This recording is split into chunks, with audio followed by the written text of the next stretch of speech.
Welcome, welcome, welcome. It's 8 o'clock. You know what time it is. It's time to talk. Again, big shout out to Calzura.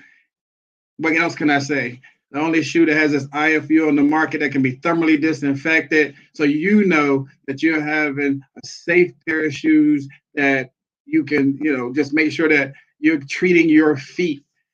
Use the code time to talk to make sure you get your discount off of your pair of Calzuras today, whether it be the classics or the brand new Rebel. We just want to make sure that we are treating our feet. Family, we're here. I got a treat for you today. I wanted to do something a little bit different. I wanted to highlight some of our unsung heroes. I brought somebody today who has an interesting take on certain things. He writes for the process. He's one of the contributing writers for the process. And he wrote a couple of articles that I want us to jump in today to just make sure that we can see both sides of the coin. He wrote an article like, what are some of the main characteristics of a SPD leader? Let it resonate with you. What are some of those core characteristics of an SPD leader? Interesting question, right? So today we're going to dive into that. He also wrote a piece for the magazine called If Surgical Instrument Sets Could Talk, What Would They Say? Now, I was intrigued by the title alone. If surgical instrument sets could talk, what would they say? I know all of us are probably thinking the same thing. Like, what would they say? That would be an interesting conversation to hear, especially coming from the instrument mindset. So I'm going to bring in a good friend of the family, Norm Thompson. Give him a warm welcome, everybody. Norm Thompson, welcome to Time to Talk, sir. Hey, I appreciate the opportunity. Kenneth, like I told you when I met you in Chicago, it's just refreshing to meet someone who has the same passion. And that's what it is. Like when you can, that passion overflows. And in reading your articles, I can see how passionate you are about the business, about leadership, about growing other staff members into leaders, and then the comical side of, hey, what would the instruments say? So I wanted to get your take. So we're going to do this by article. So we're going to talk about the first article first. If that's okay with you, we're going to dive right into that article.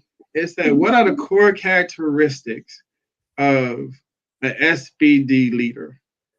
Now, some of the things I read from your article that I wanted to highlight and get your, just what were you thinking about that in the beginning? You said one of the core characteristics, or not even one of the core characteristics, a statement you made about a leader having to have dedication to patient care and technician support.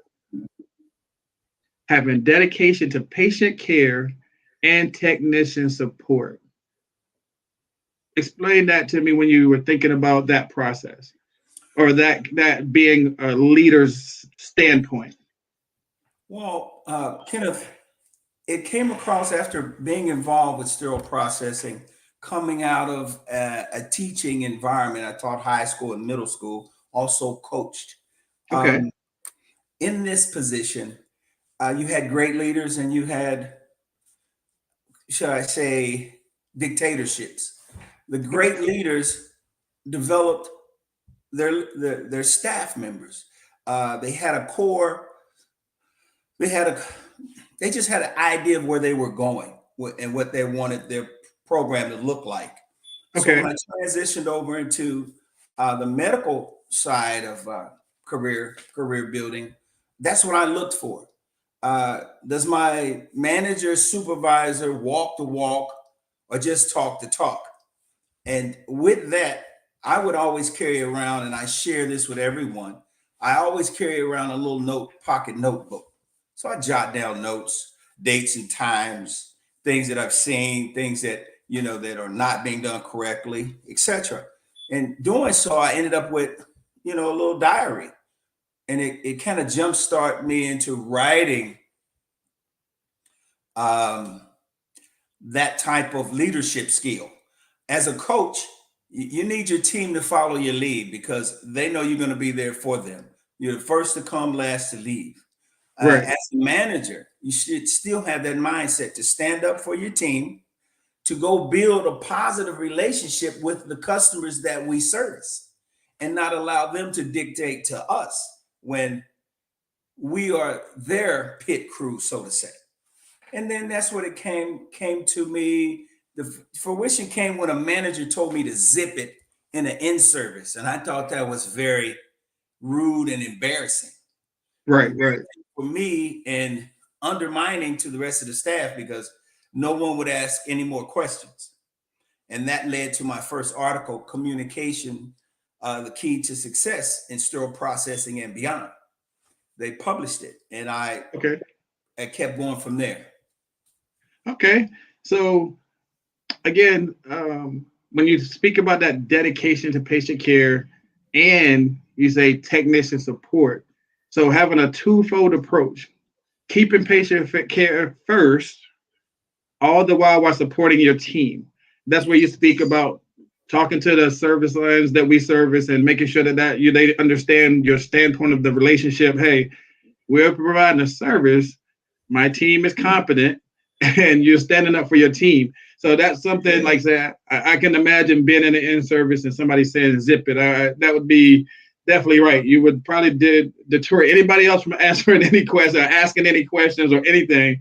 So yeah. So in saying that, one of the key points you said was characteristics. We're going to talk about characteristics. One of the characteristics you said is maximize motivation. And what I saw, and I say this and you can expand, but does a highly motivated leader actually equal highly motivated staff? Great question. It doesn't equate to that, but as a highly motivated individual, period, you know right away who you can select to be in your bunch, in your group. So a highly motivated manager can select those that he can see the characteristics in and kind of motivate them toward a goal if they don't have one. Because some, as you understand, it says in the job description, high school diploma for Right. processing. For me, it should say at least an associate degree because it's too much information that this person has to have in order to really be effective and to develop or follow a career path. And that's why that was stated. And me being a self-motivated individual, been in travel for a while, I can tell who I can work with and go get answers to questions I have in any situation I'm in.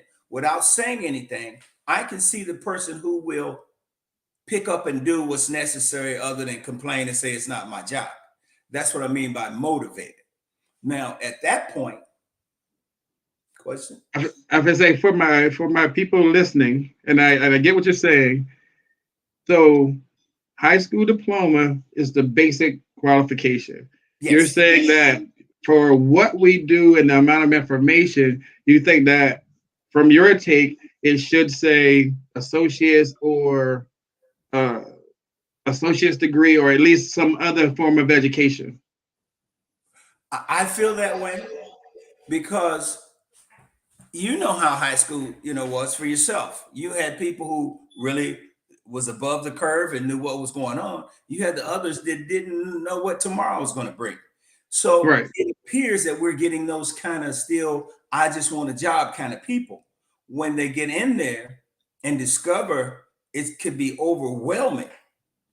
Now, the motivated employee will start departmentalizing what it is that they need to do first, second, third, and fourth, and so on, and then go seek that information in order to make sure to qualify what they're supposed to do.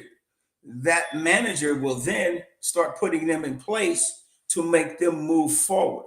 One by saying, it's time for you to get a certification. This is what you need to do. continue to build upon your career and your knowledge skill set. I just wanted to real quick just acknowledge Brian. He said that, and I think he's talking about when you say you keep the notebook. He said that's smart to do. He was just talking about this, and he loved where you're going with it. I have short timers, and I never jot down thoughts or experiences as I go along while I'm working. When I have ideas, I tend to forget what the thought was, and we lose so many ideas that way. And he's not wrong, because like, you can have that idea, and before you get a chance to write it down, it's gone from your mind. So the notebook in the pocket is a great idea for anybody. Thank you, Brian. Thank you. Like, short timers is the part that I like. I got short timers. Hey, Brian, I'm wondering if there's some medication for that. I didn't even think of it that way, Brian, because my thing is that is a short time situation. And whatever you write down, you can go, wait a minute, on this date at this time, this is what happened. This is the people involved with it. This is what I thought about it. How can we handle this better? That way, they're gonna get to the point where, that's the notebook guy. They used to call me notebook man. Oh, that's the notebook guy. I asked him. I think that's like saying going into the next point you made in that same statement, along with how he's saying it's for ideas. You're saying it's for, research, not remembering certain incidents and stuff that happened. In that same bullet point, you mentioned accountability and involvement. So having that notebook, dates, times, and when things happen, you can hold accountability for things that have happened and things that, you want to make sure you recall at a later time if something was to come up. Yes. And then the involvement is, you have that notebook, you can go to your leader, your front line, and pitch your ideas. And, hey, I saw this, I observed this happening. I think maybe we could try this. So it's a kind of a twofold. It's kind of like, you're watching what's going on, making sure that you actually do have that open communication there too. Go ahead, sorry. No, that's all it is. You're just doing a daily diary. I used to write it in my email. I would say, notes for the day, or, incident report to myself, and I'd shoot it to my personal email. But when you go traveling, you don't want to keep having footprints all over the place. So I just turned it into a pad.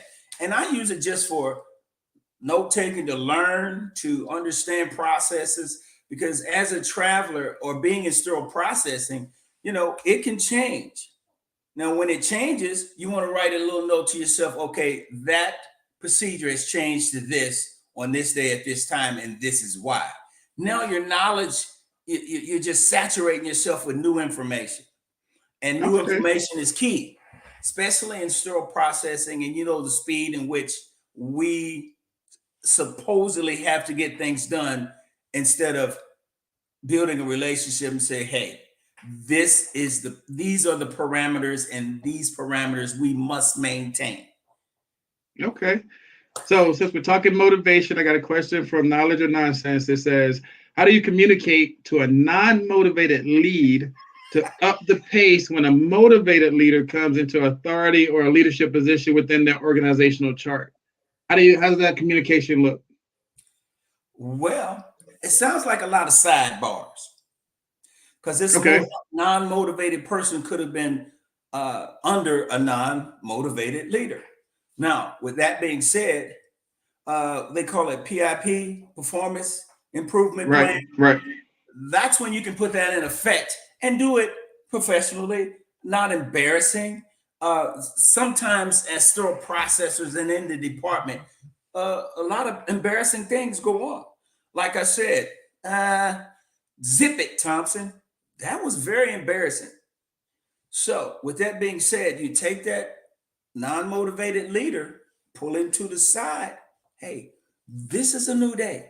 This is how we need to do. This is where I want you to, curve your skill base and motivate, because we're not meeting these deadlines and we're causing backups in procedures and delays. And that's a problem. You're a director. You're going to hear all that. Well, they delayed me 45 minutes because X, Y, and Z. Now that motivated leader will have to take that non-motivated person under his wings, find out if he is willing to stay in that position, And if not, look into your staff pool. They will gravitate to you. They will automatically come. Hey, sir, Mr. Jenkins, it's done. What do you want me to do? How fast? What's happening? Put me on that motivated stuff. Put me on that turnaround.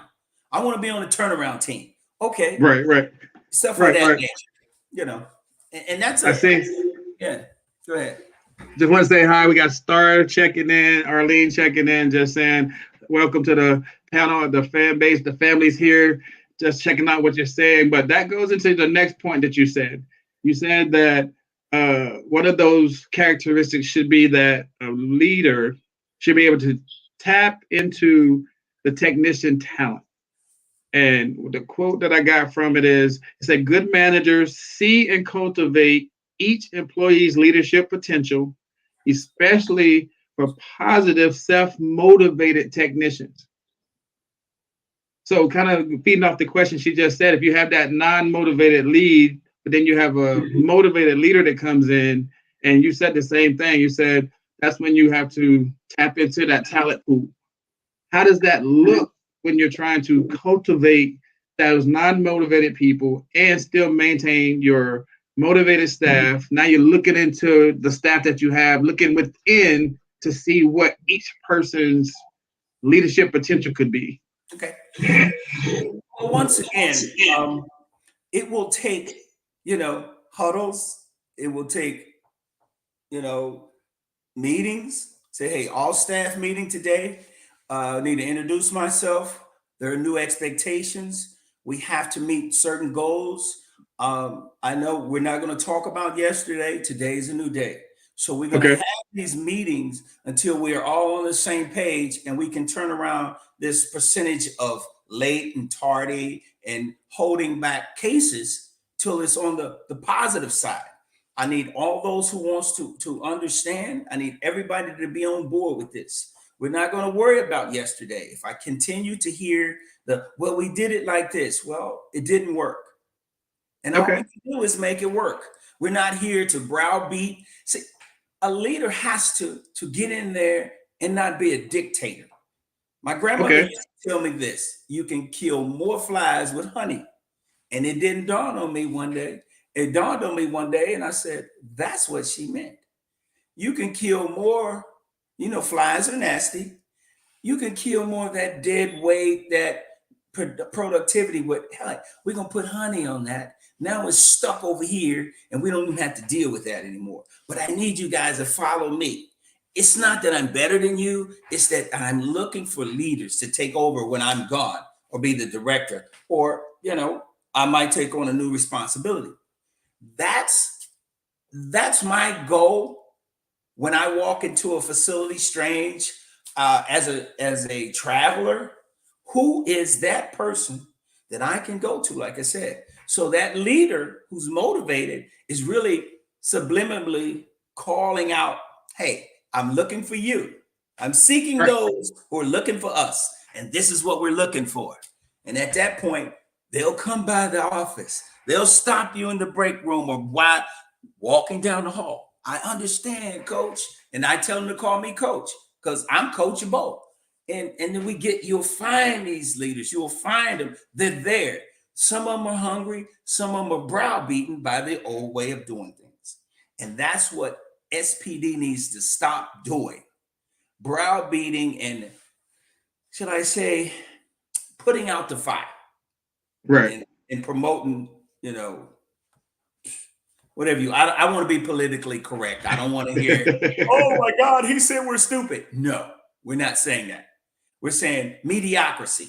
If you're satisfied with where you're at, and this person has aspirations, my job as a good leader is going to stop you from stopping this person.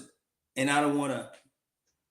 No, he has aspirations. He's on this team. I'll put him on the safety committee. I'll put him on committees. Like I said, he'll be on the turnaround team.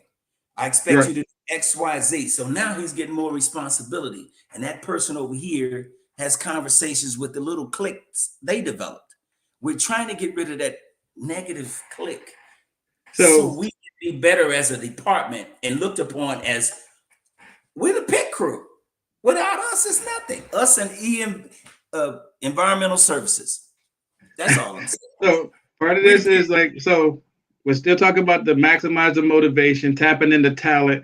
I got a comment here says a good team lead leads to leadership among their team.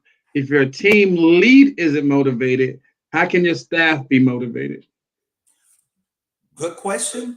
I'm going to turn it right back around to what we said.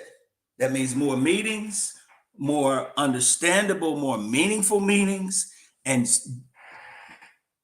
make them everybody accountable. Accountability is heavy in that good question right there. But for your from a lead standpoint though, if you're got a lead or a team lead or leader, and that person is non-motivated, say that person was already in position when you got there and they're non-motivated and they're leading your staff and you want them to look into the talent, tap into the talent and get in there and motivate, but they're non-motivated. How does that work for your team? Once again, you're not motivated, we're going to look to replace you. That's no ifs, ands, or buts. We have to call a spade a spade. If you don't want to do it, we have to have you to understand what we want. I'm the new manager. I'm the manager that's looking at and hearing from my superior saying, hey, we brought you here to turn this ship around. Right. You have to turn it around. And whatever you have to do, you can do it professionally. That person isn't motivated. Start sliding people beside him and making him talk to these people. You can slowly make him understand that, hey, I'm out of here. Either you step to the plate, swing the bat, or next man up. It's always next man up. I think that's where Arlene was going. Arlene said that's how we grow people. Training your replacement. Show staff that there's a career ladder and advancements, and be the reason that staff want to stay in the departments. You want the staff to stay in the departments because they have a good leader, a leader that's motivated, a leader that's teaching. Like I like what you said. You said, call me coach, not only because you're coaching the staff, but you're coachable. Yes. I like that. And she said, yeah, manage them up. You got to manage them up, set the example for the staff. That's where you're trying to get that change in people, that change in the talent.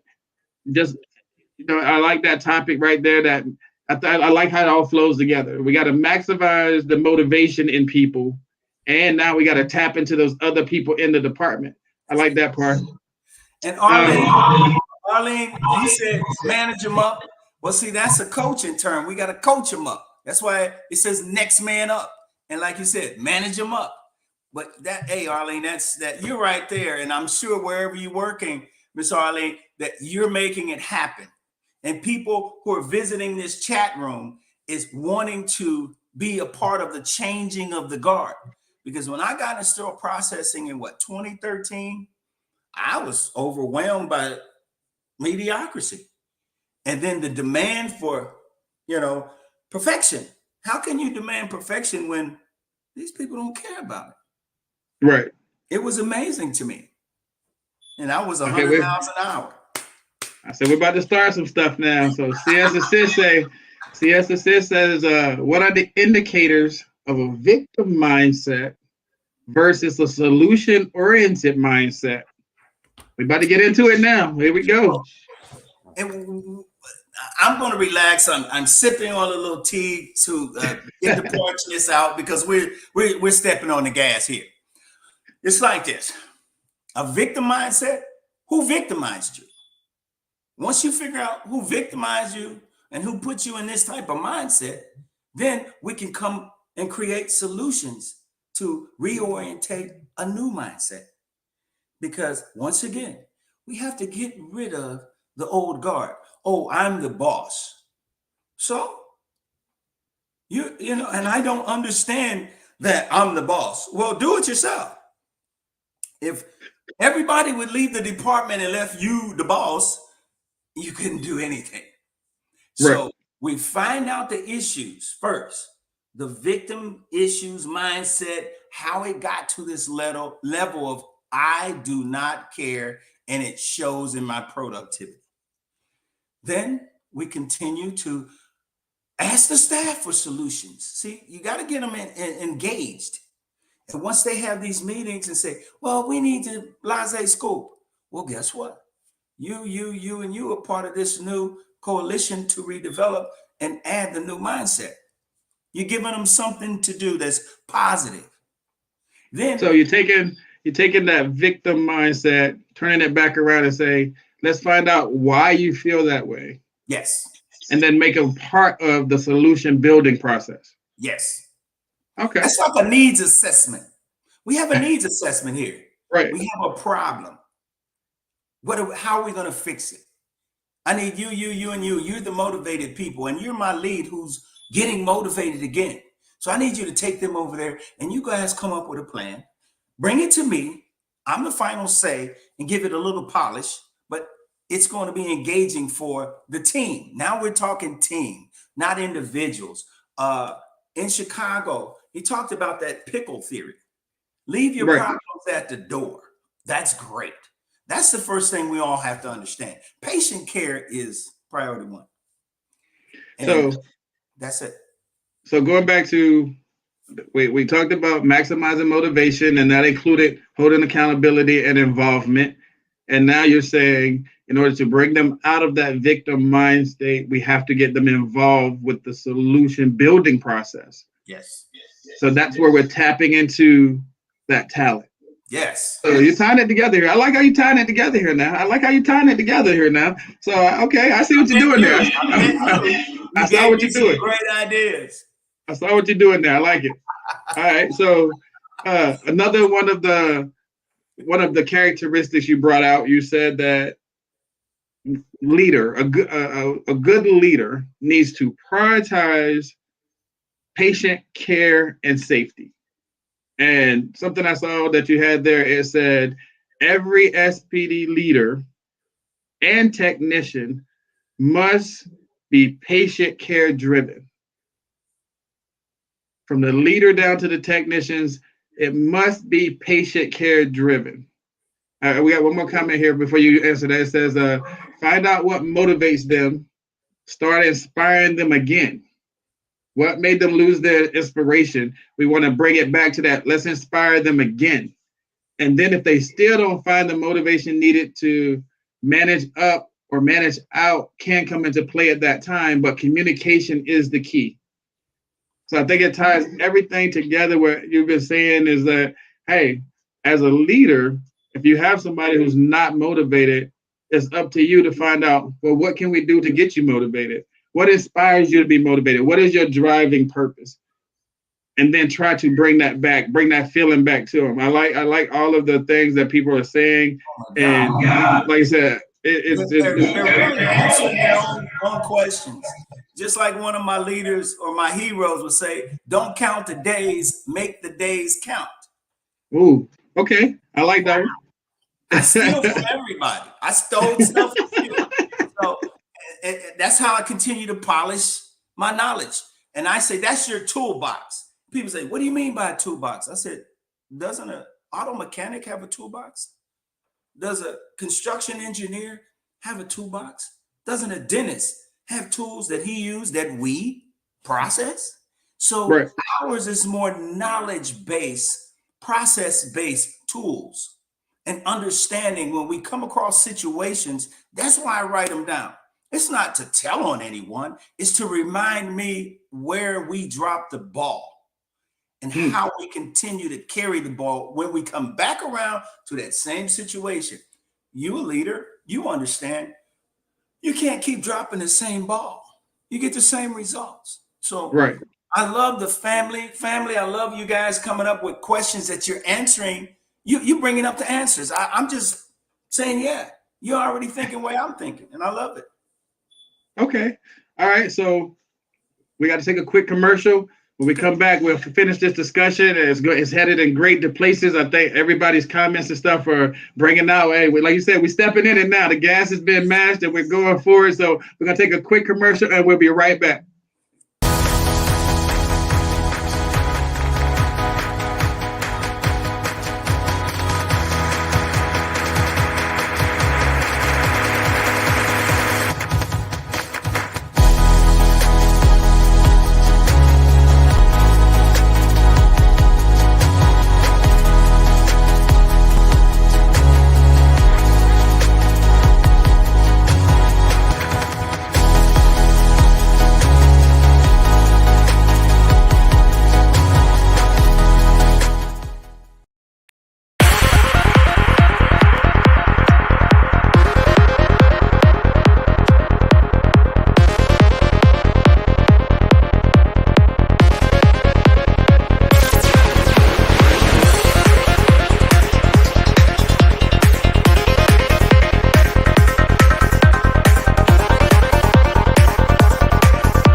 Again, big shout out to Calzura.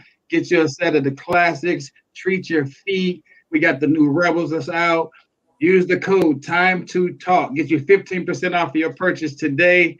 Go out there, treat your feet. I wear mine every day, and I can't tell you that the wonderful shoes. Try them out for yourself.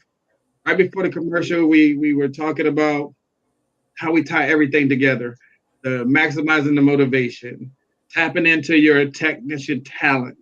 And one of the last, the another characteristic you brought up was from a leader and a technician standpoint, we need to prioritize patient care and safety. Let's talk about that. Where does that tie into a characteristic though of a leader? Well, see, that leader has to stand up to the the the people we serve. Now, they always come up with impossible wants. Right. Now, as a leader, he has to stand firm. These are the processes that has to take place. This is a process that cannot go beyond your needs. So I think a leader should, and this is patient care and safety, continue to communicate with the branches we serve or service, and continue to make them understand that it can't be turned around in this XYZ time. It's standards, it's best practice, it's patient safety and employee safety. You can't say you got 20 hip sets or you got 20 hip procedures and you only got 6 sets, and you're scheduling them so close together that the process time will not be even measured into that. That's when it has to be for the leader. Bring one of his team leads with him so he can see how you handle a in-person meeting with that leader in that department. We love to help you guys. We want to. That's our job. That's our passion. But the scheduling is a little tight.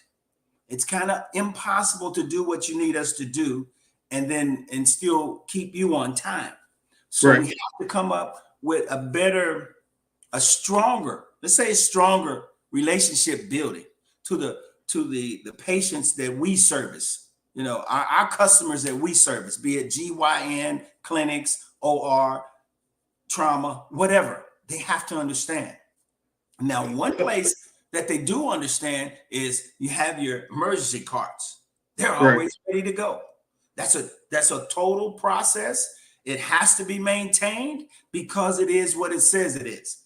It's emergency. Now, if they would go ahead and bring that over to the other needs of daily planning and understanding how many instrument sets you have, and then maybe going to the board saying, hey, we have done over the past year, let's say 500 hip sets, but we only have 6 available working hip sets.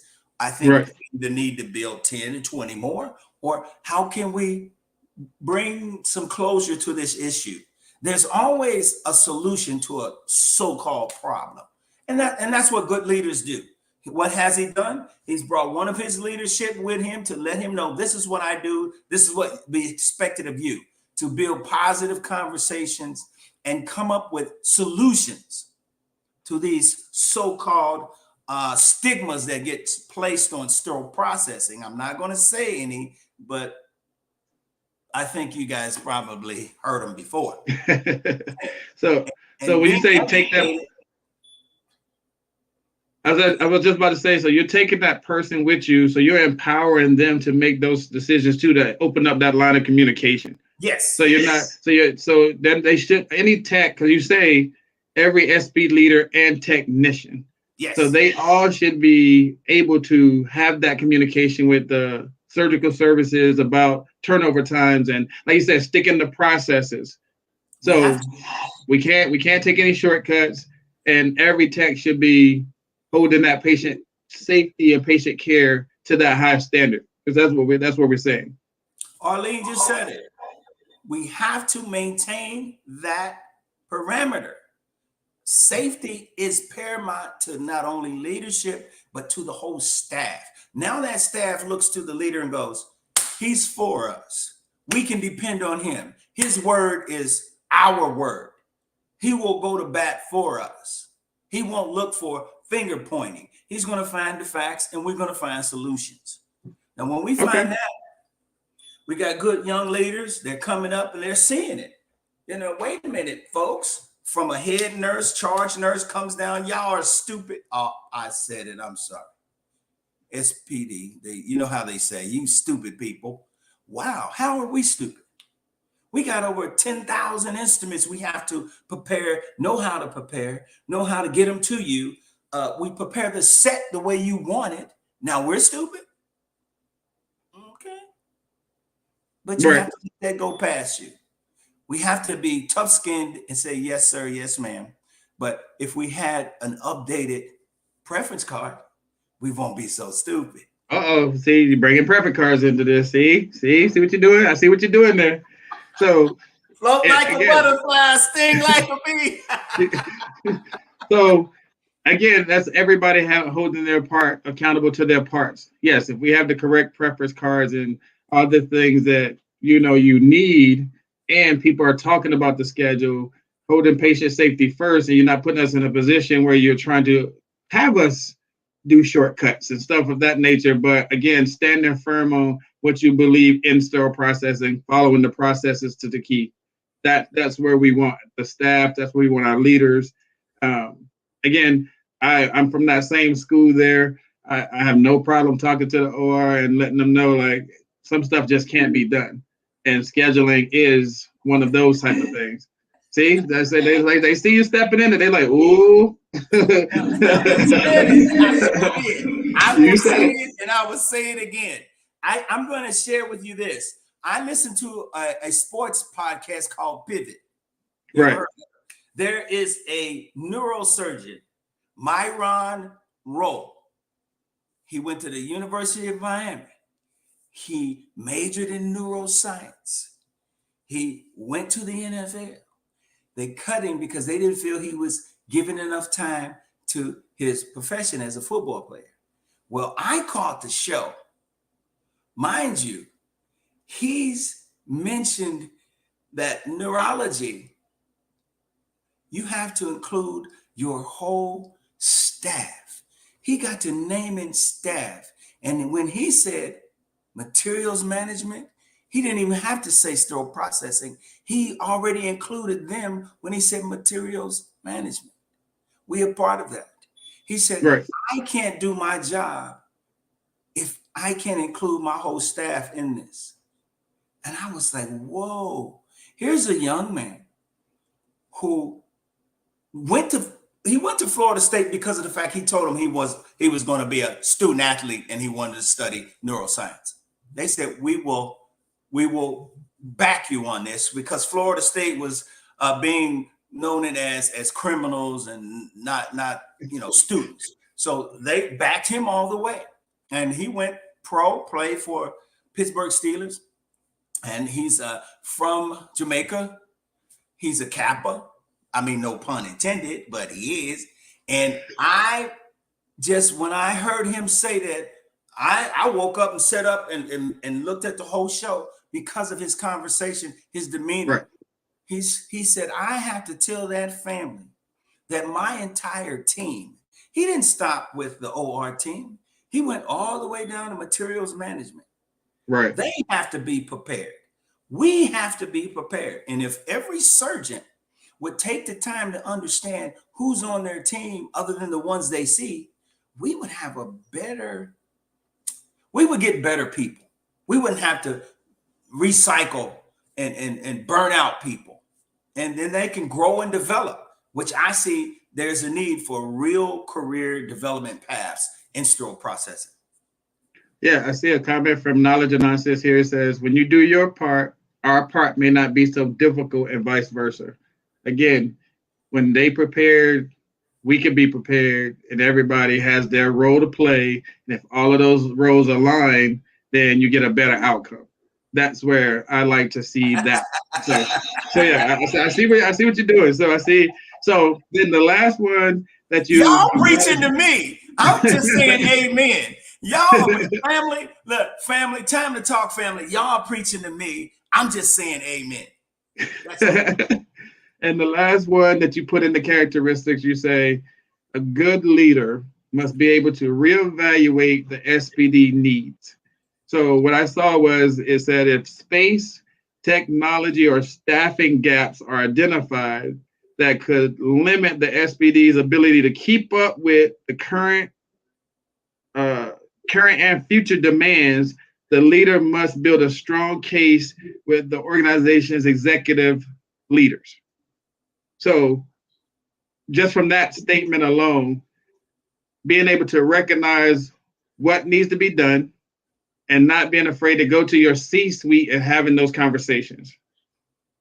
Yeah. But if we tie this all together, well, if you have a non-motivated lead, you're trying to get these conversations had. So let's, you know what I'm saying? So let's figure that part out.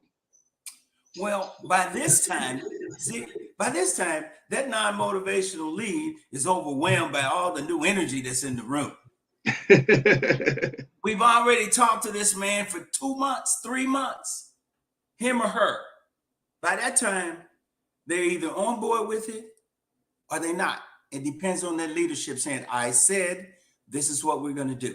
Now, what I saw as a traveler, I won't say the hospital, but I'll say the city in St. Louis. It took a director like yourself, brought down to the department the CEO, the COO, and I guess all the other COOs. They were in decontam. They left, they followed that instrument card from the OR all the way through the process. They had to suit up, go in there. They undress, wash their hands, prepare themselves again for prep and pack. They was doing this for a whole week. Went to sterilization, saw that process. Sometimes they would make them put their hands on the package. Then they took it to sterile storage. In the last step, they had to participate in case building, case cart building. They said, wow, we do need more space. We do need, our need is right here. We can help these issues we're having. Now, it's funny you say that because I did the same thing. I brought the C-suite down so they could tour and see what really happens. And it does change the landscape of when you say you need something, if they know the process. So I want to get this question to you so you can marinate on it for a second. I do have to take another quick commercial, but Rebecca put a question up that says, and it ties back into something of the motivation, the top talent. What is your opinion about people who are only here for a paycheck? Do you think you still can get a good work ethic out of these individuals? Hold on to it. Marinate on that. We're going to go to commercial. And when we come back, we can answer that. What do you think of somebody who's only there for a paycheck? And can you still bring out that motivation enough to get a good work ethic out of that person? Right after this commercial, we're going to talk about it.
Norm said they put you on the high seat. You got somebody who's only here for a paycheck. Woo! How do we get motivation and a good work ethic out of those type of individuals? And again, Well, it's going to play into what we're saying here about reevaluating the SPD needs, looking for the top talent, maximizing motivation.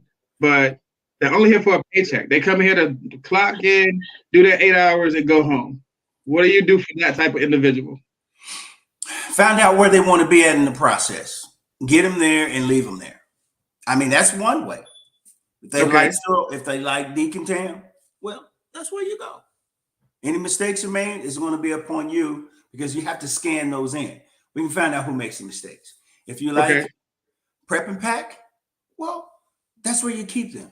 But then you don't allow them to develop a cancer while they're there. And then at that point, you can start weeding them right out the door because they're gonna fumble themselves. They're gonna call in late, call in sick, abuse the system, and you can start writing those letters and the exit strategy. Because we're trying to build a motivated team. The paycheck, okay, that's what you do. If you just want a paycheck and you like Deacon Tam, that's where you're going to be. You can what happens when you have departments that we rotate assignments? We just don't leave somebody in one place. They rotate assignments just to keep it fresh, keep it fair to the staff. We're moving people around, and you still have that person. Now they do their job. They come in. They don't want to advance. They don't want to be advanced. They come in, do just the bare minimum, do their 8 hours, and go home. You keep them out of the real activities. You just stick them in Deacon Tam. You stick them in prep and pack. You kind of, and sterilization, they could not be a part of because you have to be very focused there. And if they're just looking for a paycheck, the focus is not going to be there. And you have to keep them somewhere. You can keep them with a case card building, But shouldn't that be the most focus? If you're building case cards, you got to be very detail oriented. We can't just stick them in case cards. Well, think about this. In case cards, you have somebody checking that case card as well at the end. Some places do. You have to check and see you got all the instrument sets. If you're missing instrument sets because they're not available, then you set those to the side and you tag them with, well, I need, a hip or whatever you need. That's where they can thrive and flourish. But if they're building or creating a cancer, that's where you can slowly weed them out. We can't, once again, when the new sheriff comes to town, he says, we can't have this. Leave your problems at the door, the negative conversations, the complaining. We can't have that, period. So if that's all you want is a paycheck, you keep doing this right here.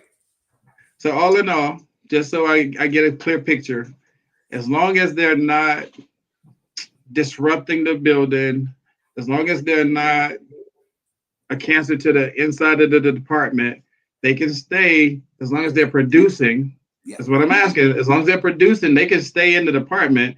It's just that we know that they're not going to be moved up to management, or we know that they're not trying to go to the next step on the career ladder. They're just there for their job. So we can manage that person just the right way, just manage them up or out, whatever the case, as long as they're following the rules and we don't find the mistakes and stuff, that person still can be productive to us. Yeah, that person is going to go where they need to go. They're going to create their own environment. Now, within that environment, it has to fit inside our environment. If it doesn't, we'll have to make it fit. And if it can't fit, then, that's what will happen. You're going to have them everywhere.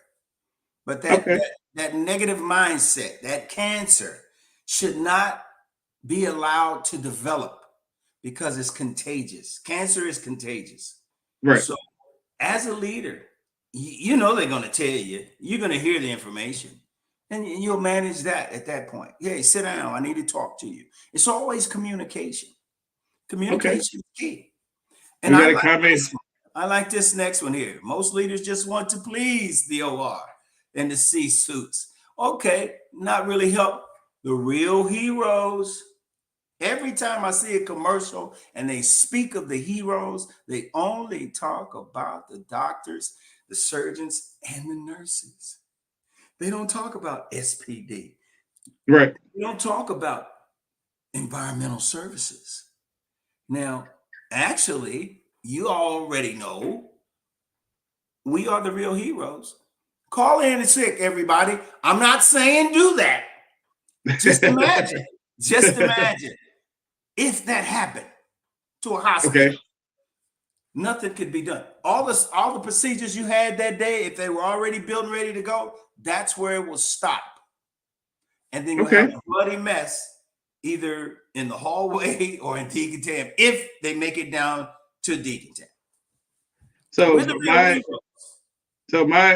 my one of the reasons I do this is so we can try to change that narrative about not being seen and bringing more attention to the sterile process and bring attention to the EVSs and the real heart of the hospital type people. Oh yeah, you started some stuff. I was gonna read it. I was waiting till you got there, but UCDI says, hey, I disagree.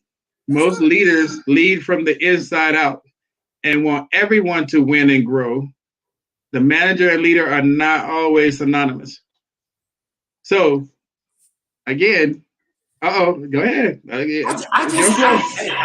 We're going to agree to disagree. That's the beauty of this podcast. Now, right. Manager and leader are not synonymous. And that's what everything you do. You can have a great leader who's a lead tech, who's a supervisor, who's just a tech 3. And he's really fueling the fire for the manager who's the non-leader, giving them the answers. And that person is not being, groomed for new positions, and that person leaves. So they're right about that.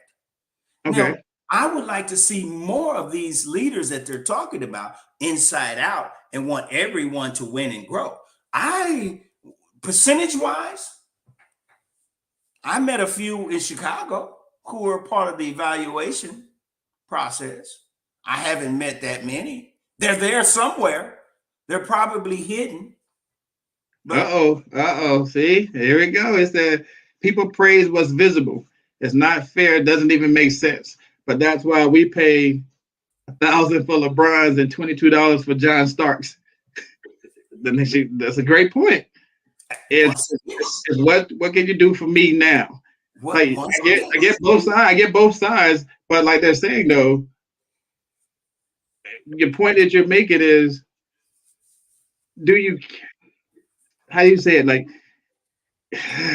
as a manager and leader, not being synonymous. I get they're not always aligned, but what do you do in those situations? You're saying let that leader still be there, and the manager that's giving all the answers and putting themselves in the right position.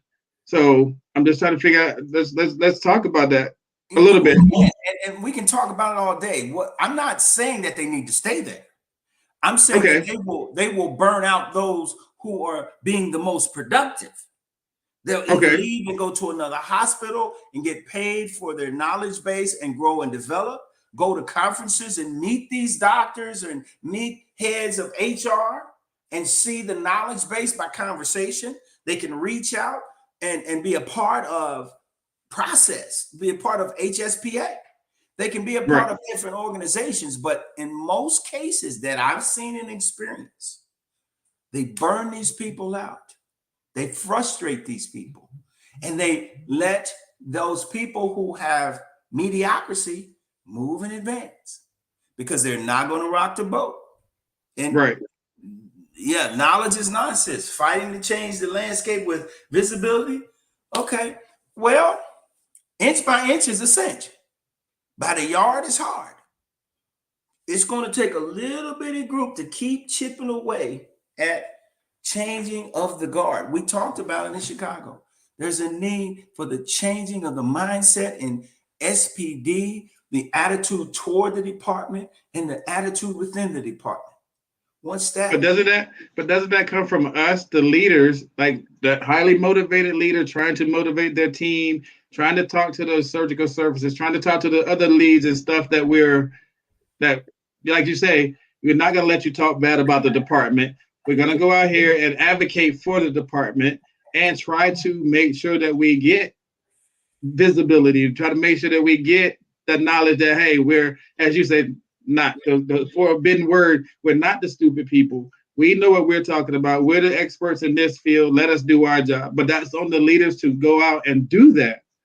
And that's where, that's why I say I love this topic. I love this conversation because, again, these characteristics are and should be upheld by most leaders. And then just to do a recap, we're saying we want leaders that have the ability to maximize the motivation in their team and themselves. We need leaders that are able to tap into the technician talent that they have around, grow the technicians from within, grow those staff, manage them up, as you say, training them to be your replacement. You want them to be training as if they're going to be your replacement.